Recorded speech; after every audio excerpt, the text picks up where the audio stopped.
We all know perfectly well that the fast weekender market between around about 28, 35 feet has gone completely mad lately. We've seen all kinds of introductions from the likes of Castro and Axopar and Exo and several other brands who have never actually been in that market before. Well, Galleon's answer was never likely to follow that formulaic kind of approach. Its designers have always been particularly ingenious, whatever the segment is, about the solutions they come up with to the needs of the end user. And this, the 325 GTO, is their take on the fast weekender at around about 32 foot. Now, it's already won European Powerboat of the Year in 2022, and chances are it's unlike anything you will have seen before.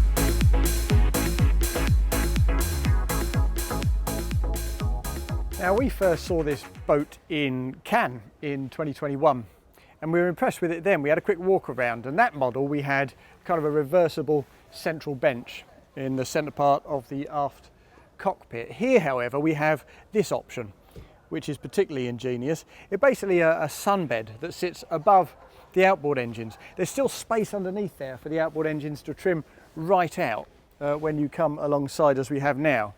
But if you need to get them serviced at some stage, which is inevitable sadly, then this entire sun deck does, albeit rather slowly, angle up to grant proper access to the outboards. I'll stop it there and show you something else ingenious, because over on the port side, now this is clearly a feature that once upon a time was the preserve of super yachts, but fold down balconies are now all the rage on smaller boats, rarely as small as 32 feet, but it's well worth it on this boat. Now, this boat already has a beam of 11 feet, so that's pretty generous on a 32 foot boat, more than a third of the length.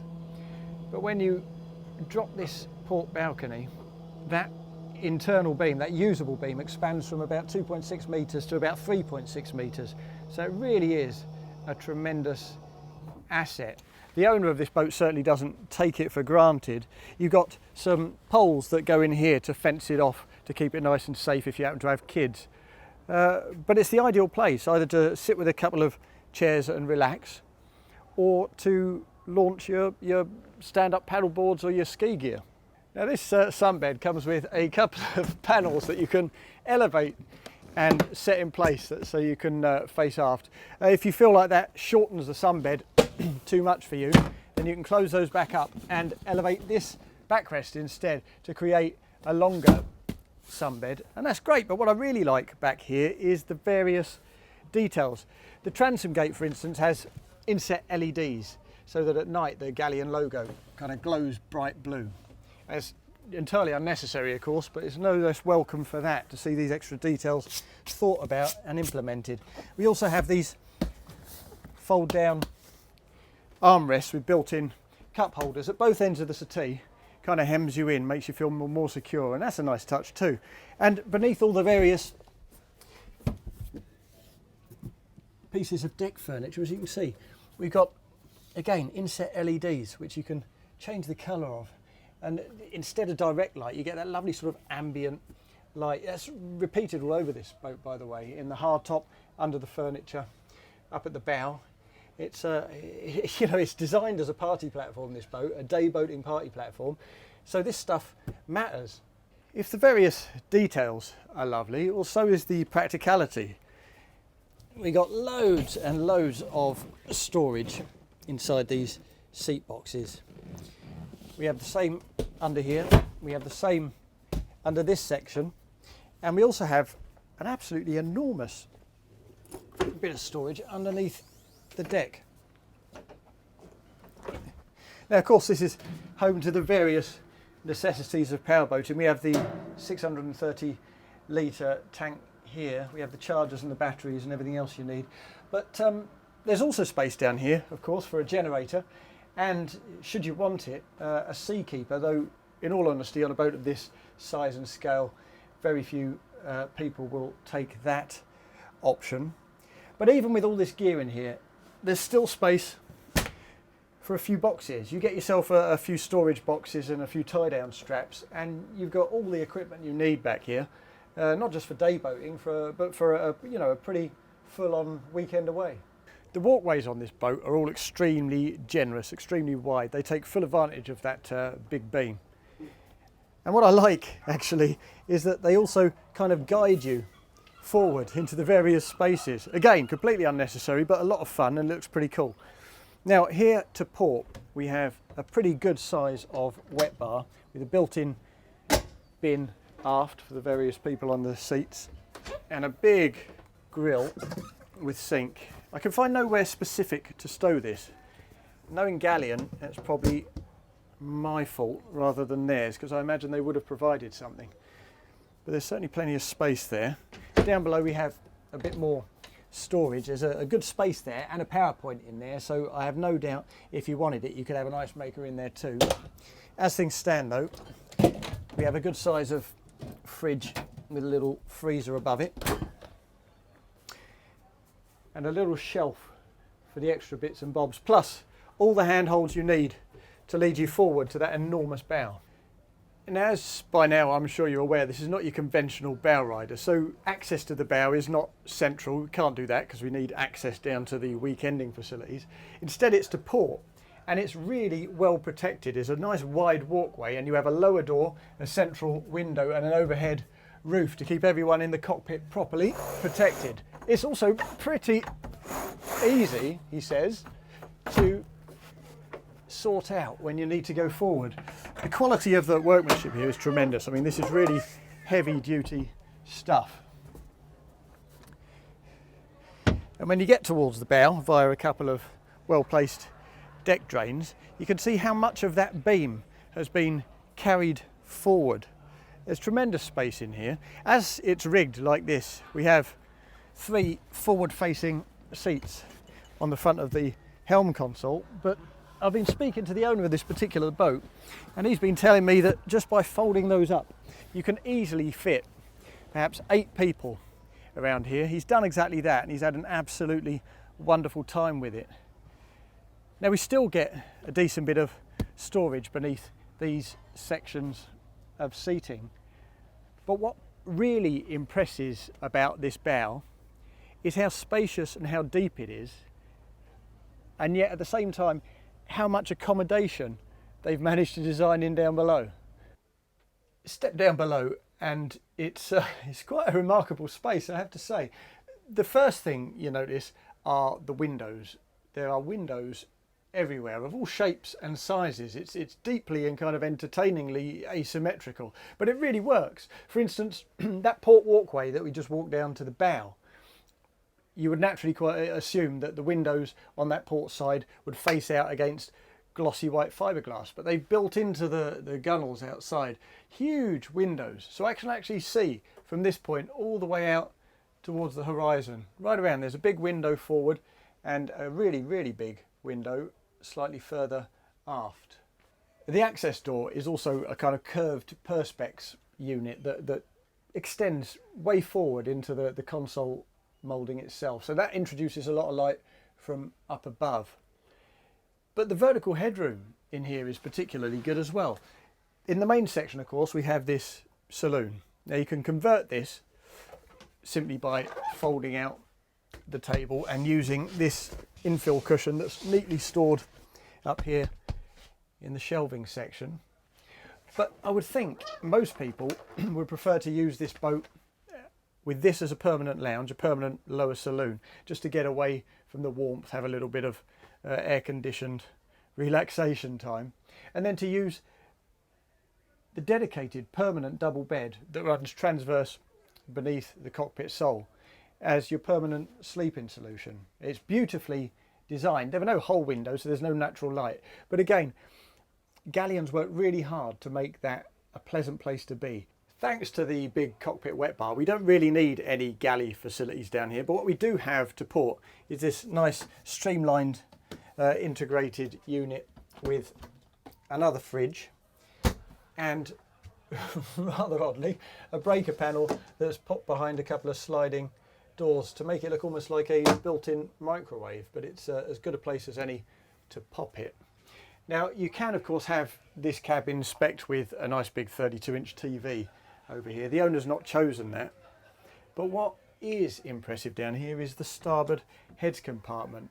I mean, it's got good headroom, perhaps 6'1", 6'2", a nicely integrated electric toilet, and it uses blinds rather than curtains, which for me is it's more hygienic in your bathroom, and it also feels a lot more modern.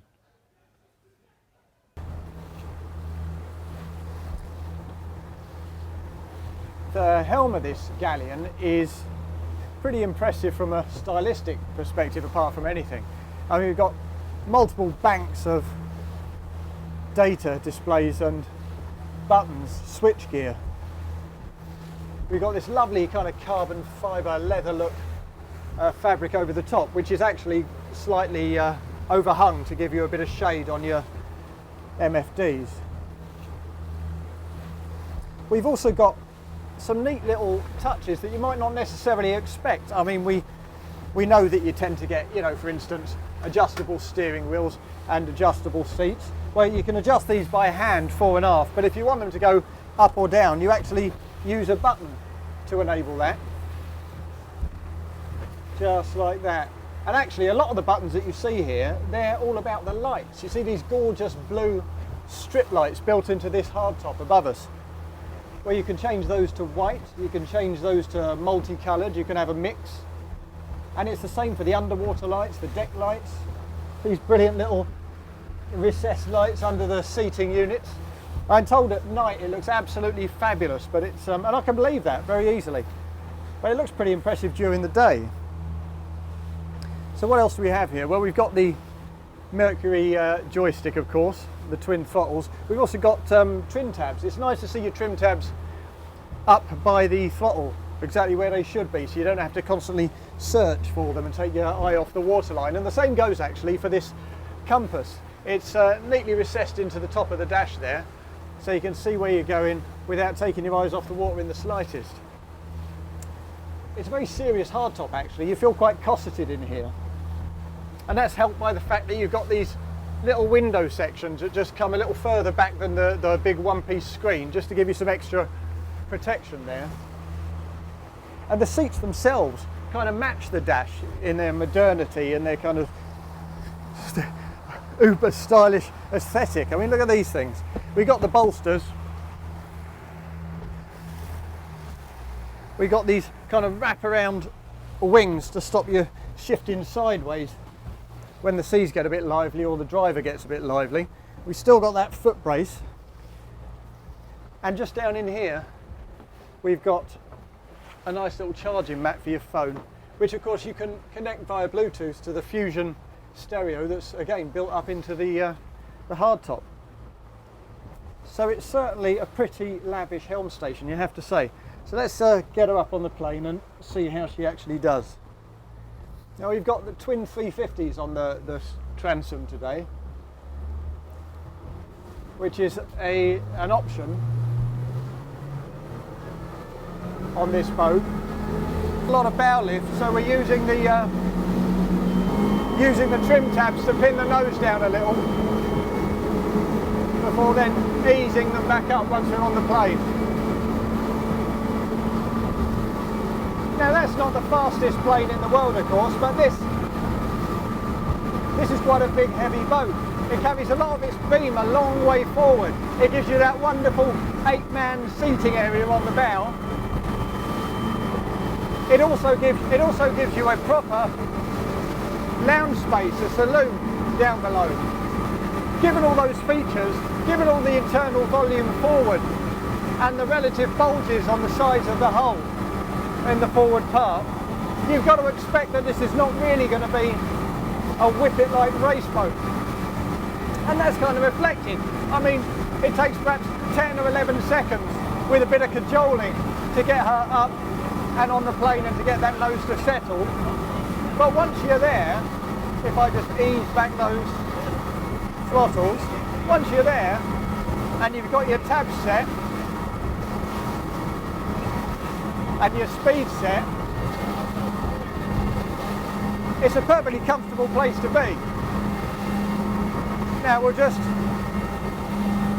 keep her up to speed, around about 26, 27 knots, because if you let her go down to around about 20 knots, she's inclined to lift that bow again and fall off the plane.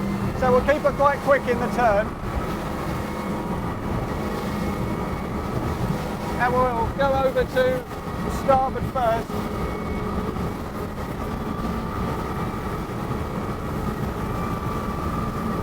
And we'll keep that power on.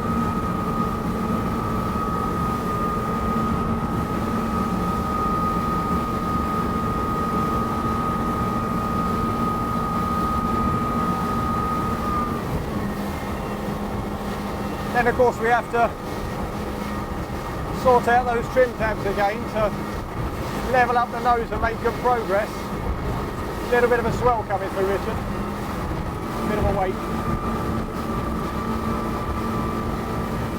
But once you start to learn how this boat operates,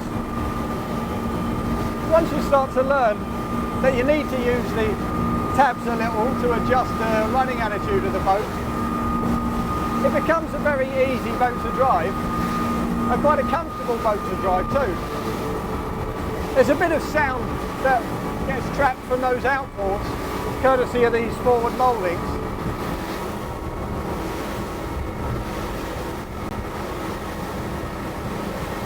But as I say, once you're up and going, there's no problem there at all. It's interesting to note that this boat's bigger sister, the 375, uses an overhead skylight, which improves visibility, of course, in the turn. It also has twin aft platforms, so you can really expand that aft deck. Plus, of course, a bit more space. And I think the owner of this boat, having bought this, is already thinking about upsizing. Now, what we want to do here is keep the pace up a little bit to beyond 22 knots, 20 knots. Because if you get down to 20 knots, it has a tendency to fall off the plane a little bit, for the nose to lift, and then you've got to do that whole process again with the tabs to get back up and running. But you come to sort of 25, 26 knots, it's very easy. And she handles a bit too, as long as you keep those revs on. Now we'll turn to port. Land to your heel. Keep the power on and ease back round to starboard. And we're only really losing 2 or 3 knots in doing this. That's quite impressive because this is a big boat.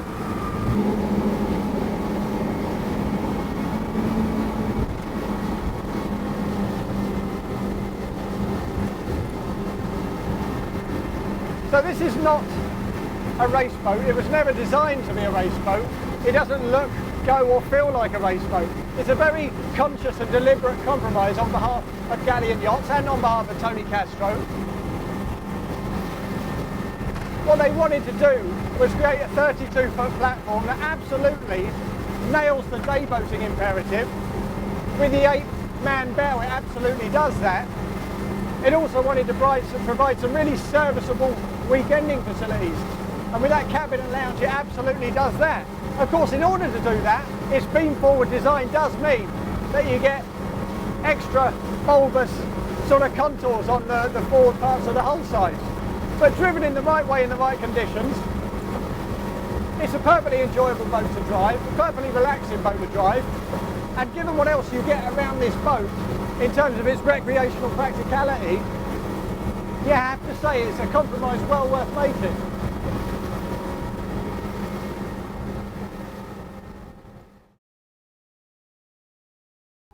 So as you can see, this really is quite a different proposition, this Galleon 325 GTO? Is it a bow rider? Is it a deck boat? Is it a day boat? Is it a sports cruiser? It's arguably it's a blend of all of those things. As for the price, well, the UK spec boat from Approved Boats is £379,000, but David makes it very plain that his approach to this boat is not to start with a basic price from figure and then build up more expensive options until it becomes practical, usable, fun. He starts with what he deems to be the perfect UK package, and then you take away from that the things you don't necessarily want. So that £379,000 might seem like a pretty fruity price in the current 32-foot weekender market, but for a lot of people and a lot of applications, it will come across as a more generous, more usable, more practical proposition.